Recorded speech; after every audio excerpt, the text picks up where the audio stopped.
In his second season as head coach of the Syracuse Orange, Scott Shafer joins me now here on the ACC Digital Network. You have 8 starters back on offense, 7 on defense, so a lot of veteran leadership there, a lot of experience that got better last year. So you have to be feeling very positive about 2014. Well, I am. I think we got a good group of kids coming back. You never know until you get in that fight. But, I know one thing, going into the season, it's good to know I know who my quarterback is starting off the season. That's different than last year. It's a good start. So, we had a lot of news, a lot of newness last year going into the season.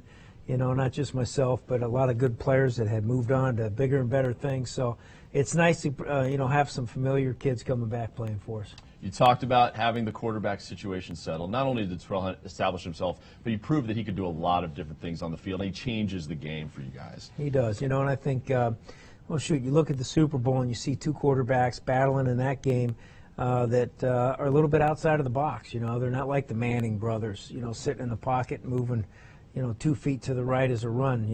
These guys could move. They could create plays with their feet.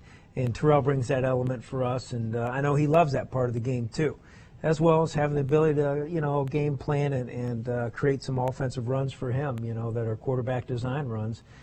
So, as a coach and as a former defensive guy, that's the one guy that you used to forget about. Now you gotta count him like the rest of them. Defensive guy I enjoyed getting to talk to, Cam Lynch. I think NFL.com called him one of the most freakish athletes in college football. Yeah. So describe Cam Lynch and what he can do on the football field. Yeah, well, he's a great player. We were just talking about him. Cam's a kid that, he hails from, Georgia, Atlanta kid outside of the inner belt there. He's a kid that was a little small. Georgia backed off of him.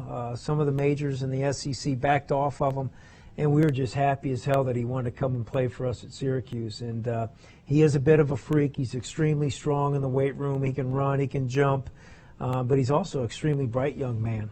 He started out in engineering, and then he shifted gears. And, he's got extremely high GPA. And, he embodies exactly what you're looking for. A student athlete, plays a game with a lot of energy, a lot of enthusiasm, and he does the same thing off the field with his academics. And just happy to have him and looking forward to him having a great senior year.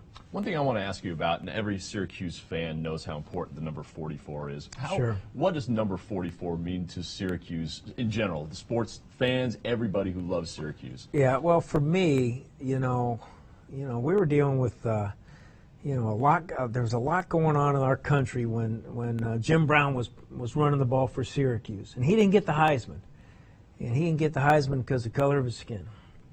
And I think it was part of his plight to help Ernie Davis be the next guy that gets the opportunity. And for me, when I look at it and I see that jersey, that's the first thing I think about. I think about 2 young African-American boys at that time becoming men on the campus of Syracuse doing great things that maybe they didn't even realize they were doing. And, to say I'm a part of that is extremely humbling, to know that I'm a part of that university that had really broke the color lines. And the first Heisman Trophy winner, Ernie Davis, wearing that jersey. And being from Cleveland, Ohio, Ernie went to a better place. Far too young. But just knowing that both of them were going to be in the backfield together in Cleveland with the Browns means a lot to me. Everybody's excited about LeBron James going back to Cleveland. Being at Syracuse, I think about those 2 number 44s that played at Syracuse. So to me, that tradition is rich and thick, and I love telling that story to my recruits. And just anybody that says, hey, tell me about Syracuse, was one of the first stories I say, hey, did you watch the movie The Express? And then we start talking about Jim Brown, Ernie Davis, and Floyd Little, who's back there now. He's on campus, and he does a great job, and he's a great ambassador of the university. And, there's a sense of, I have to do a great job taking that to the next level. And it starts with looking back from the past. Never forget where you came from, and always try to shoot for the stars as you move into the future.